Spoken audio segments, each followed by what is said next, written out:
The whole meeting for Monday, June 3rd. I'll be filling in tonight for Don Person. We have 3 items on the agenda. The first 2 items are briefings, followed by emerging issues. So let's get started with the legislative session wrap-up. Doug. Preeti. Good evening, Council President, Council members. It's Preeti Sridhar with Doug Levy. We're here to give you an overview of the 2019 legislative session. We had a very productive and wonderful session this year. We had a lot of asks and we got a lot of gives, which is the way we wanted to go. Without further ado, I'll hand it over to Doug, who will walk us through the various things that prevailed this session, both the big picture, which had a direct impact on Renton's priorities, as well as some of the specific capital asks that we had and how we fared. Thank you. Thanks, Madam President and council members and staff and everybody in the audience. I'm Doug Levy, here to go over this with you, and just as Preeti said, wanted to take a step back. Is this on? Yep. Wanted to take a step back and give you the big picture. And so one of the things, if you look here, for the first time in a decade, the legislature finished a biennial budget session on time. So a few minutes before midnight on April 28th, they finished their 105-day session.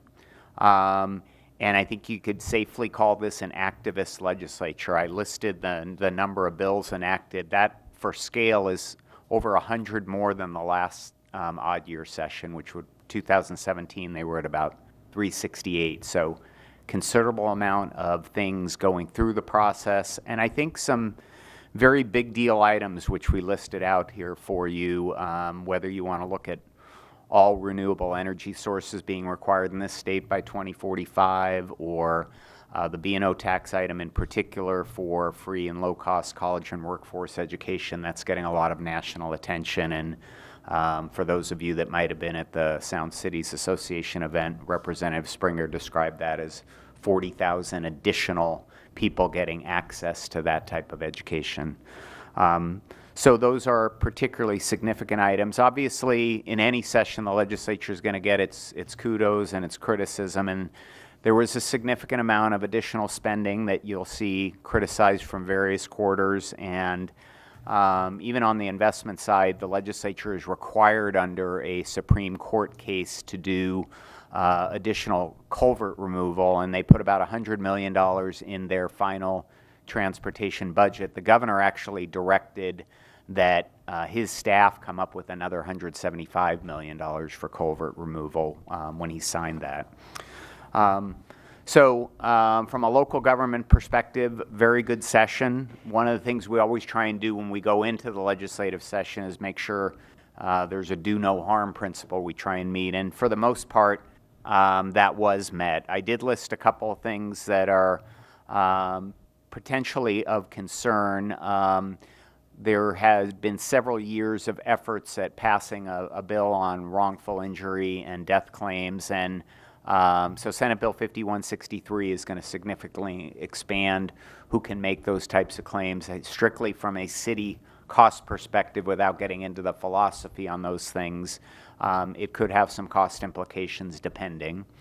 And then House Bill 2144, it's not going to have immediate impacts on Left 2, but the legislature did divert a significant amount of money out of Left 2 to pay for what's called the Public Safety Benefit Enhancement Account. They'd originally been supposed to, under statute, use gains in general fund revenue to pay for that. So that's a departure from what had been in statute. And then the Public Works Assistance Account had been diverted several years ago. There was an effort to stop those diversions. They're continuing on for another biennium. On the plus side, most of the state shared revenues we cared about, if not all, have been preserved. The legislature did a very good job on public safety funding. I'll get to that in more depth in a moment. A significant commitment to mental health in both the operating and capital budget. Things like Basic Law Enforcement Academy, definitely the needle moving forward there, and affordable housing, we'll get to that as well. So getting to the sort of the Renton specific side of things, you know, in my very sophisticated comprehensive report that I do for all of you, I do a plus for things that happen that we can check the box on, a minus if we didn't get things done, and we had one, the overall revenue package for transportation, I think I'd call incomplete, but mostly there's a check mark plus by those things, so that's a very good sign. I really want to put some kudos in front of all of you.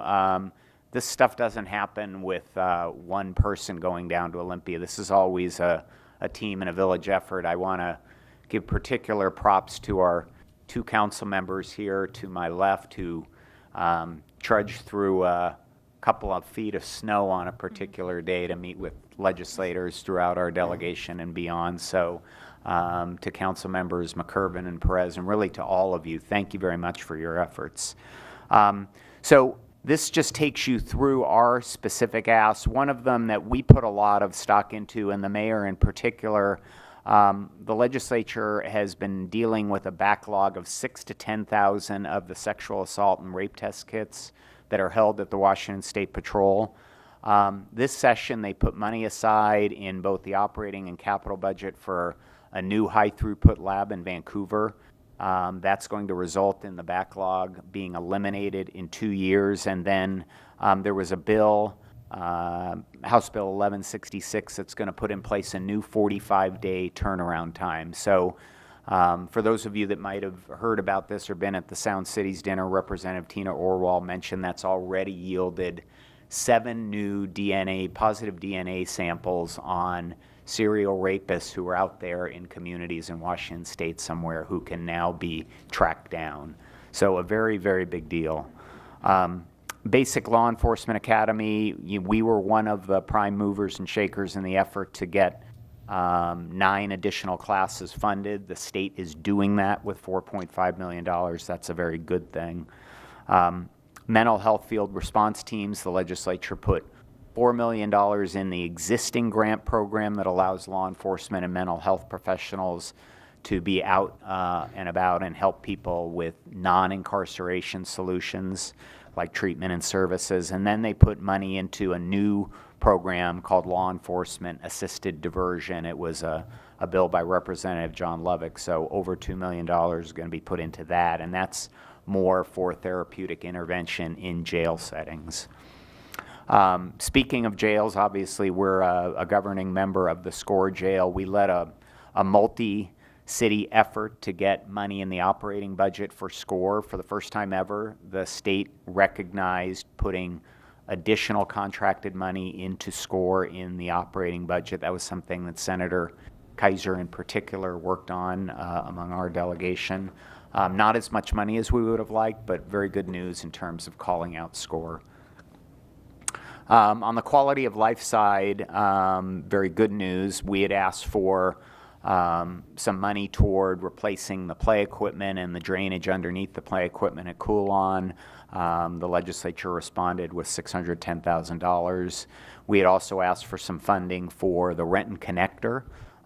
We didn't get as much as we asked for. We got $500,000 in the final capital budget.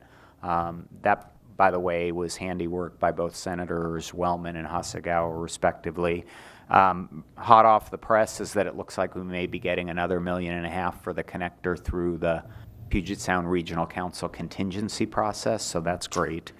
An item we didn't lead, the Renton Housing Authority and Neighborhood House did, but we were very involved, was that the legislature put $1 million into the funding gap for the Sunset Multi-Use Service Center up in the Sunset area, so that's great news. And then on the affordable housing side, Bob Harrison asked me to come back to this, so we're going to talk specifically about this, but a real landmark session. First of all, the $175 million for the Housing Trust Fund is the second highest allocation ever in that program in the capital budget. And then on the policy and operating budget side, over $500 million commitment in the next 20 years for state sales tax credits for affordable housing units to be constructed on the ground. And that's not going to be anything that the consumer will notice a difference in. That's more money that was going to go to the state treasury being credited back to cities and counties. We have to declare intent here, and that's what I'll get to later. We always have a fiscal stability plank in our agenda where we want to make sure revenues are being preserved. I already talked about that. A good session there. One little nick that I'll mention is there had been a formula under marijuana revenue where we had hoped that would go up to $40 million to be shared among all the cities and counties. The legislature kept it at a status quo, 30 million, but still not bad. On the transportation side, I've never represented you all where we haven't been very active on this front. We were again, and one of the ones we're real proud of is that on the 405 side, the legislation to do a permanent authorizing of the 405 express toll lanes passed. That was a whirlwind, 4 stops in the last 4 days of the legislative session where that passed all the way through the process. Senate Bill 5825.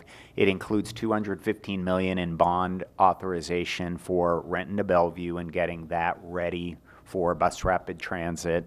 And it includes $20 million for the North 8th direct access ramp. And I have to tell you all, we've been talking about that ramp since the late 1990s. It's been pretty dormant, and so it's exciting to get that funding rejuvenated. The one item where we wish we could have a different result, we had something in the House budget, but we had asked for $1.75 million for the Williams and Wells project.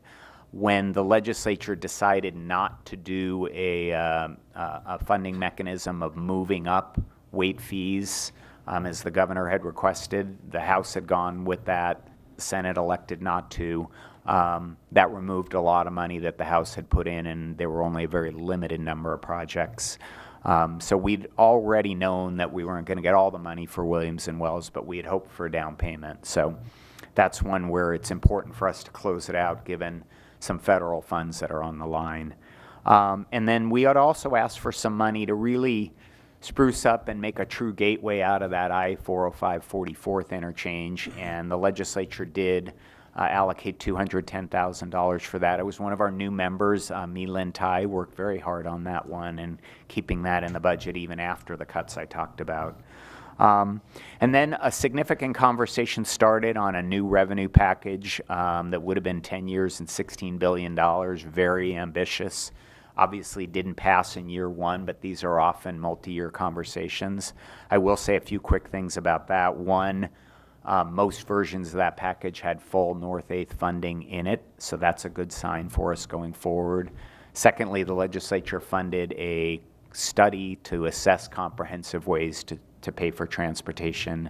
And third, in a separate model toxics bill, they had a provision saying that money from that model toxics account was going to go to transportation up until a new additive funding package got adopted. So there's clearly an intent in other parts of statute for one of these revenue packages to be adopted in the next couple of years.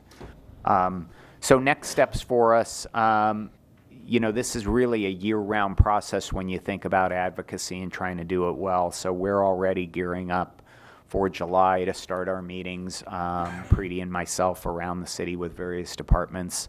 Obviously, that'll ultimately filter up to you.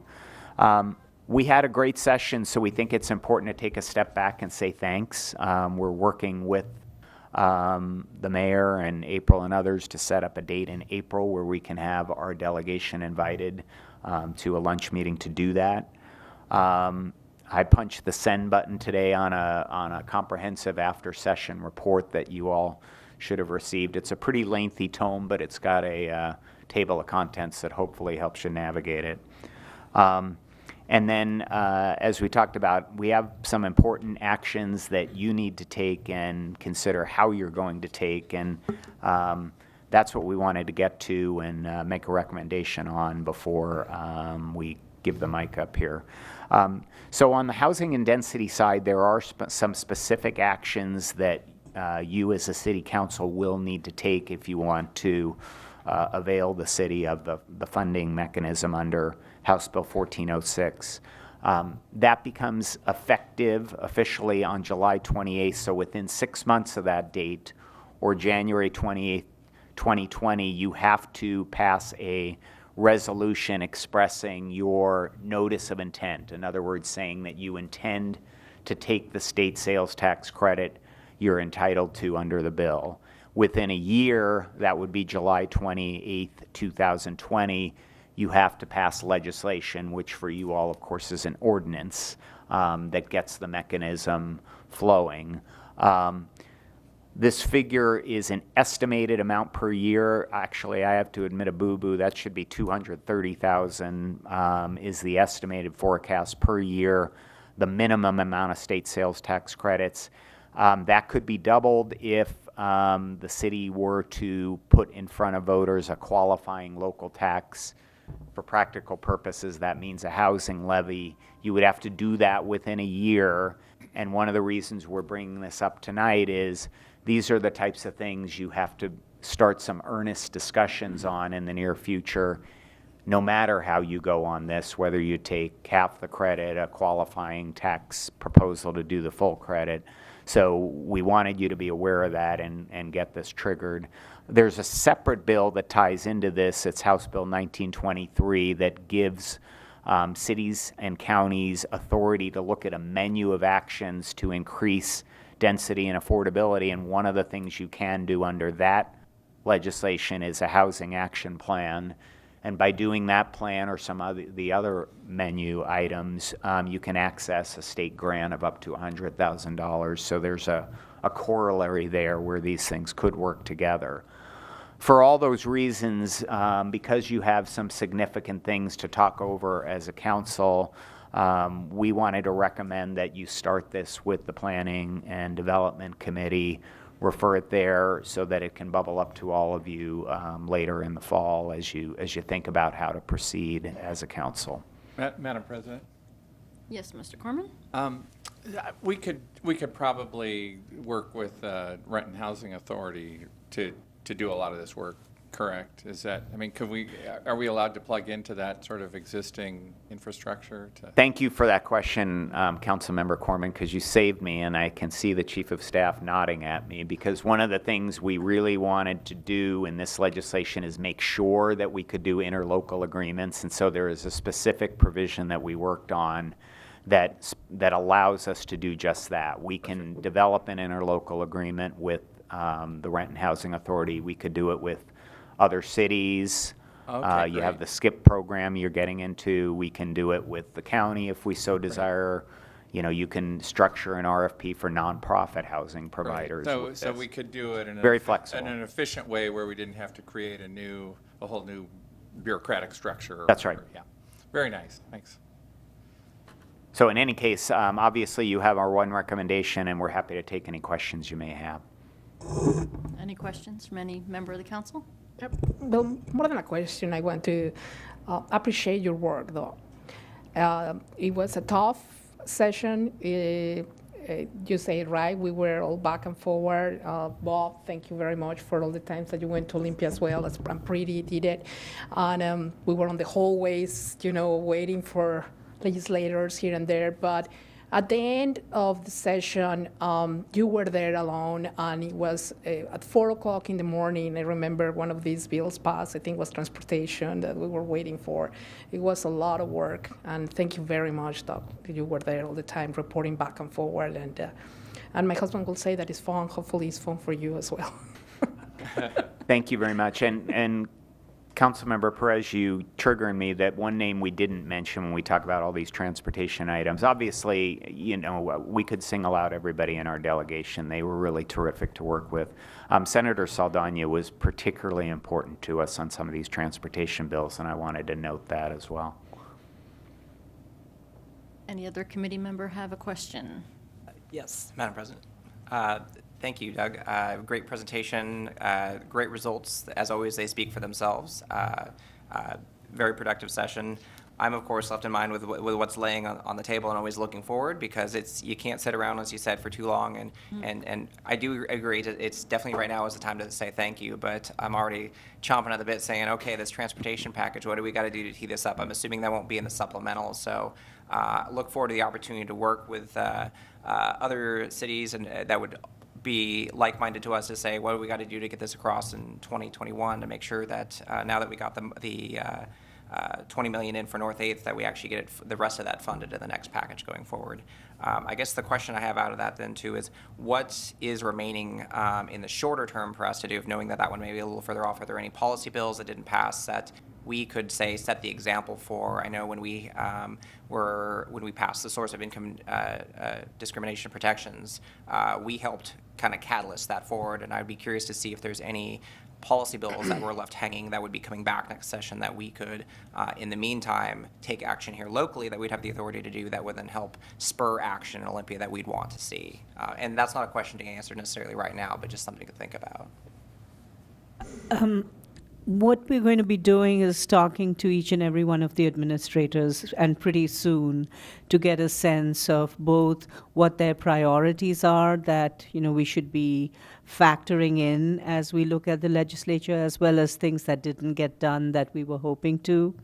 And at the same time, Doug's going to be looking at stuff that he knows from his experience with other cities that are kind of percolating, and we'll bring that to you. So even before we bring it formally in the sense, in the form of next year's legislative agenda, we'll also be talking to you as you are, looking around to see where we want us to go as a city. So it'll be a very kind of focused effort to really get there and get there fast, so that we're building on the momentum that we've gathered so far.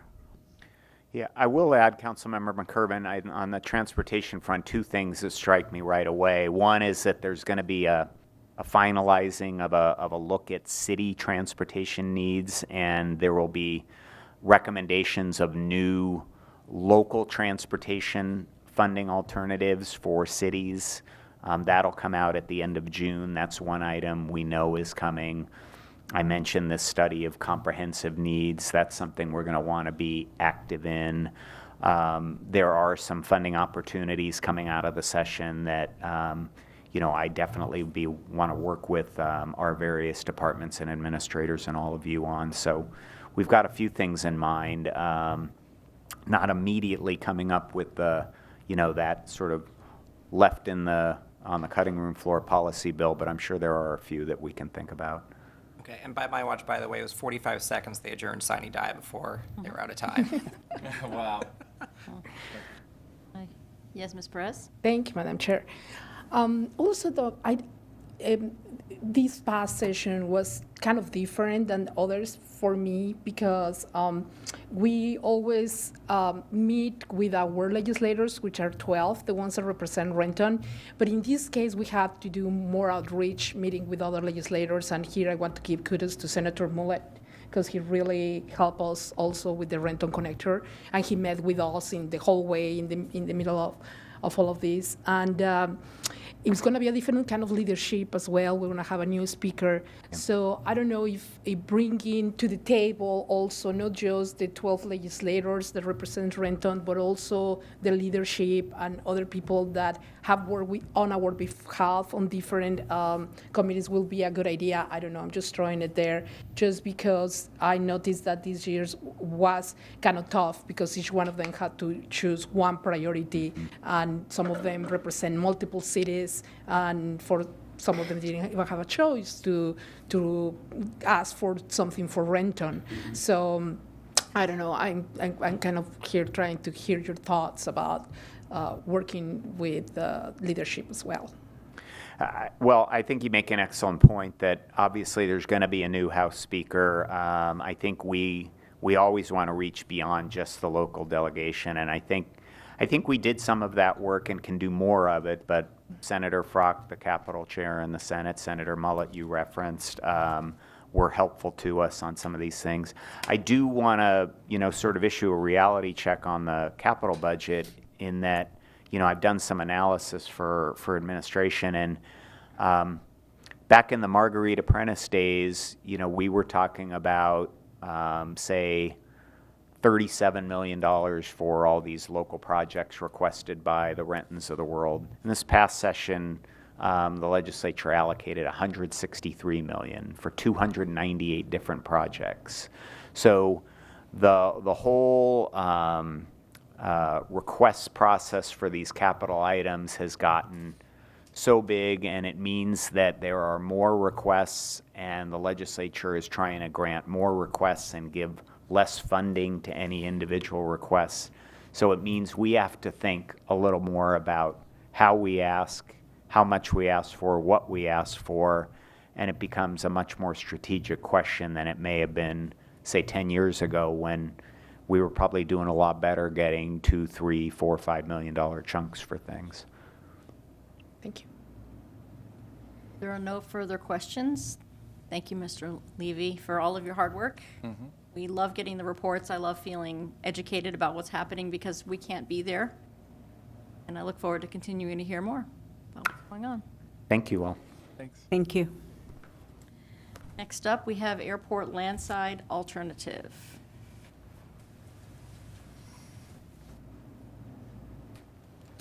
Thank you, President Witchie, members of the City Council. I'm Greg Zimmerman, Renton's Administrator of Public Works. This evening, we have Ryan Hayes and his team of our Airport Master Plan consultants, Mead and Hunt, here to present the Airport Landside Layout Plan. As you'll recall, earlier in this year, we presented the Airport Airside Plan, and a preferred alternative was selected during that process.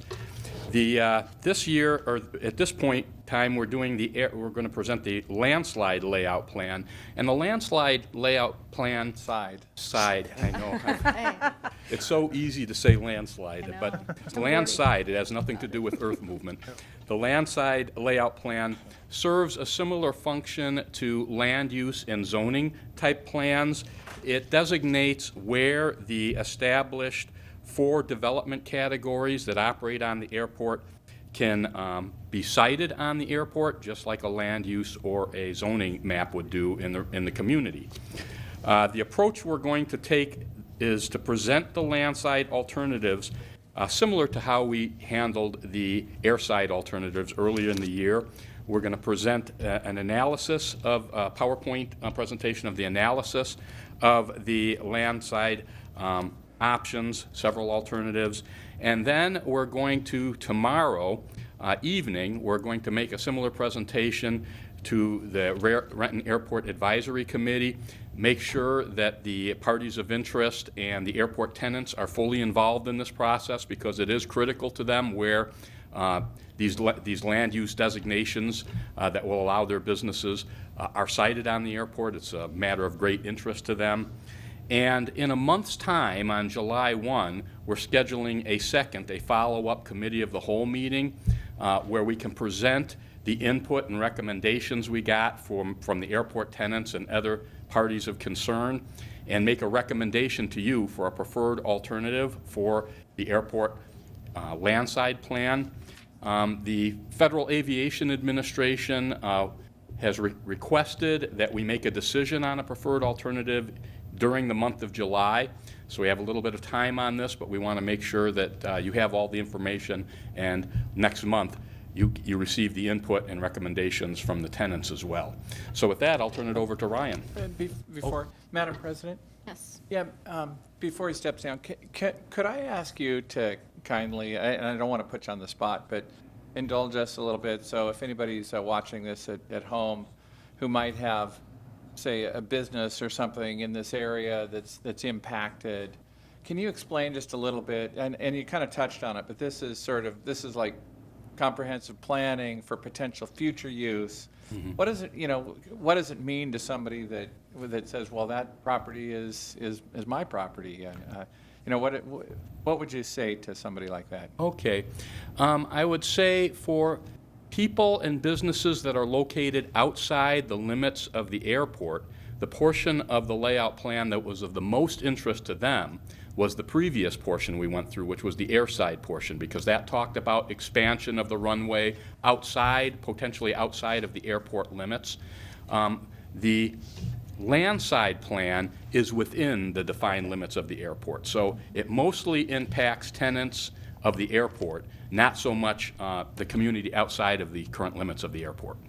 Okay, very good. And for those tenants, they'll have some of them will be represented by the RAC tomorrow. Right. They'll have a chance to look at it. And then others would have a chance to make inputs as the process continues. Right. We want to make sure that there's outreach, particularly to the tenants, but as you know, the Renton Airport Advisory Committee is also made up of residents from the different communities. We want to make sure we get community input as well, because there is interest on what go in the community, as you know, what goes on inside the airport limits as well as outside the airport limits.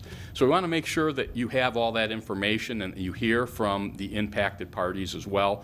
Before you move forward and make a decision. So we won't be asking for a decision tonight. That will be a month from now. Okay, thank you very much. Okay, thanks. Well, good evening. Is there something I need to do to turn this on, or? No. Okay.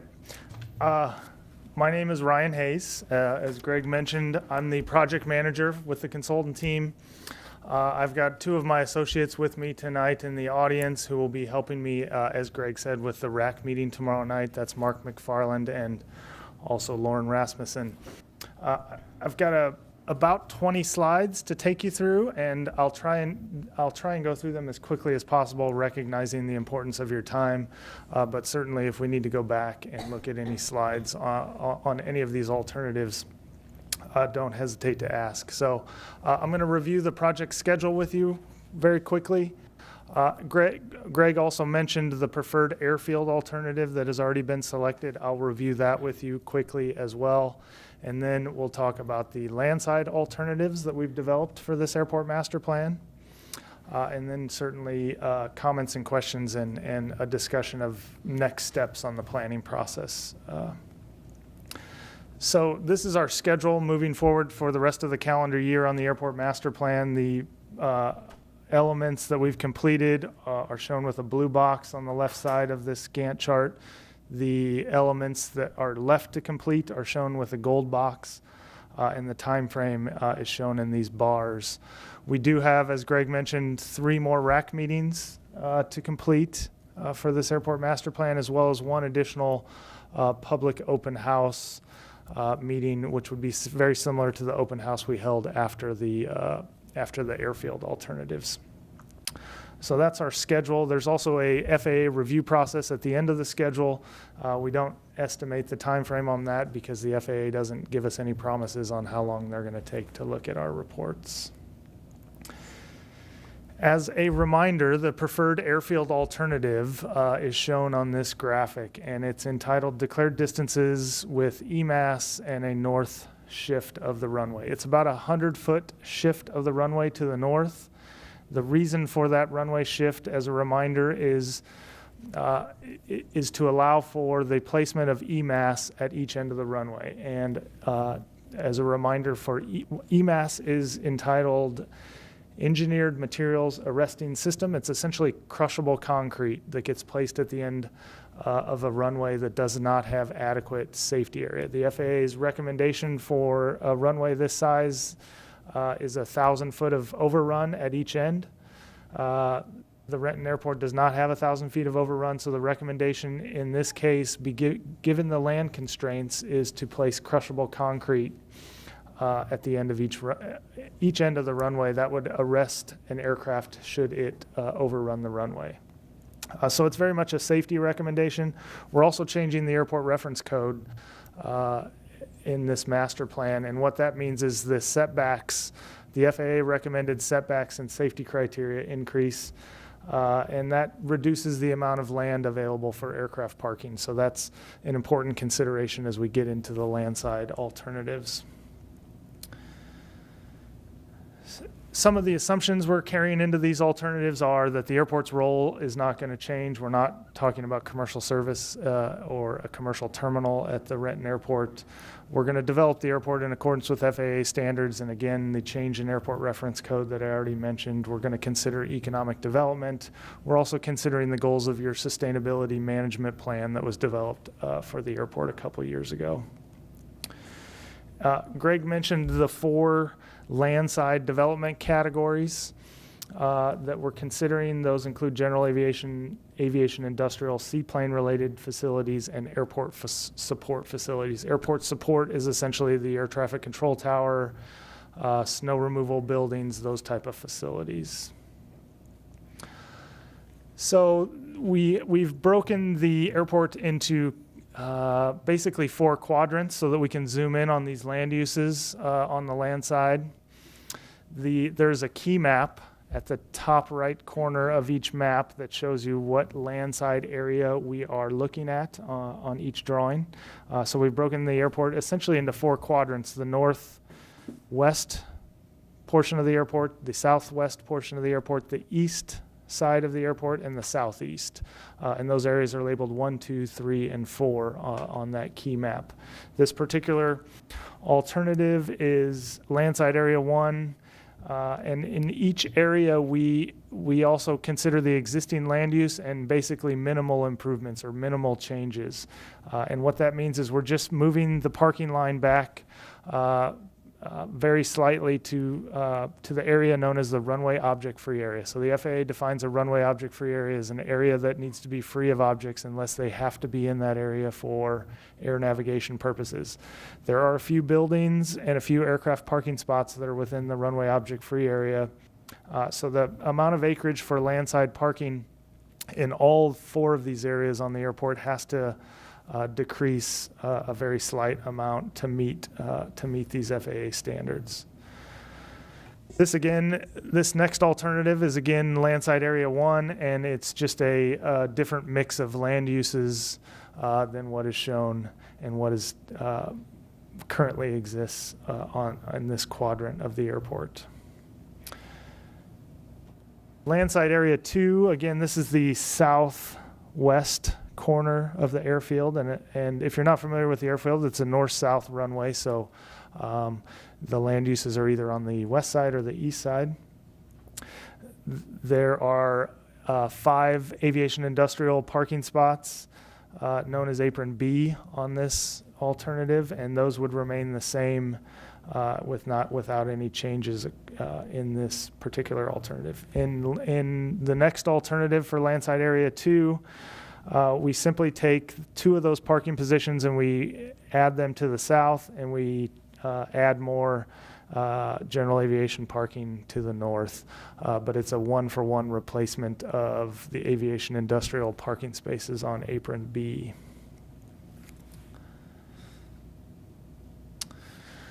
Now we're moving across the runway to the southeast quadrant of the airport, and there are quite a few facilities, both aviation industrial and general aviation related facilities in the southeast corner of the airport.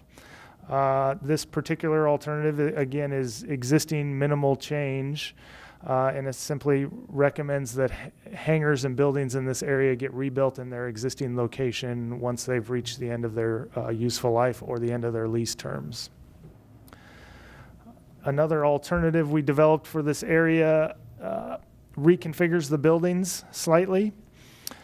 And the purpose of this is the buildings and the leaseholds are coming due, and the area could potentially be configured more in accordance with FAA standards and to maximize the amount of aircraft parking in the area. So this is one additional option for landside area 3, and this is yet a third option for landside area 3 that again just puts in standard taxi lanes and FAA setback criteria, and also reconfigures the buildings slightly in this area. The last area of the airport that we looked at landside alternatives is area 4, and this is the area adjacent to the Cedar River, about midway up the north-south runway. This area currently has both a mix of general aviation and aviation-related industrial land uses. I will point out that one of the impacts of the runway object-free area and the change in the airport reference code is a little bit more impactful in this area. There's 2 general aviation T hangars known as the river hangars. One of those is within the runway object-free area, and according to FAA criteria, that building cannot be there, so it would be removed in this alternative. The same is true for the compass rose on the airport. The compass rose is about half located within the runway object-free area and half out, and so it's shown as relocated in this alternative. We looked at two other alternatives that reconfigure the land use in Area 4. And again, the focus of the reconfiguration is to get the aircraft parking out of the runway object-free area and meet FAA standards. So there's essentially two alternatives for doing that in landside Area 4, and those are labeled as alternatives 1 and 2. The last thing we looked at, as you all know, as members of this community, you have an active seaplane group and seaplane use of the Renton Municipal Airport. We did look at the potential of changing the green space at the very northwest corner of the airport into facilities to accommodate more seaplane-related activity. The change in airport reference code also impacts the seaplane users and the configuration of their seaplane pullout and associated dock facilities on Lake Washington. And so we're simply trying to provide some reconfiguration of seaplane-related facilities and parking with this alternative. We have made recommendations for all of these landside areas and essentially the existing layout of landside area 1 and alternative 1 are the recommended alternatives for each area. But again, this is subject to review and comment with the folks on the Renton Airport Advisory Committee. The next steps on this master plan are, again, to refine these landside alternatives, make selections of preferred alternatives in each of these areas. All of those preferred alternatives get added to the airfield alternative that Greg talked about at the beginning of his presentation, and we prepare a future development or future project list, a capital improvement list for the airport. And then it's the master plan's job to help you as the city figure out how to pay for all of those capital improvement projects. There's also an environmental review, a land use review, and a state environmental policy act review that are part of the master plan. And just a reminder again on that schedule, we're working very hard with airport staff, and your airport staff is really great to work with. I just like to add that Harry and his team are very professional, and we enjoy working with them. We're hoping to get to substantial completion of the airport master plan by the end of this calendar year, and a selection on preferred alternatives, as Greg mentioned, is something that we need to provide to the FAA very soon in order to keep this process on schedule. That's all I have. That is the 20 slides. Questions? Thank you very much. Do any committee members have a question? Okay, thank you very much. Thank you. So the last item on tonight's agenda is emerging issues. Do we have anything in particular that anyone wishes to address or discuss? Oh, okay, with that, then we are adjourned, and we'll see you back here for the full council meeting at 7.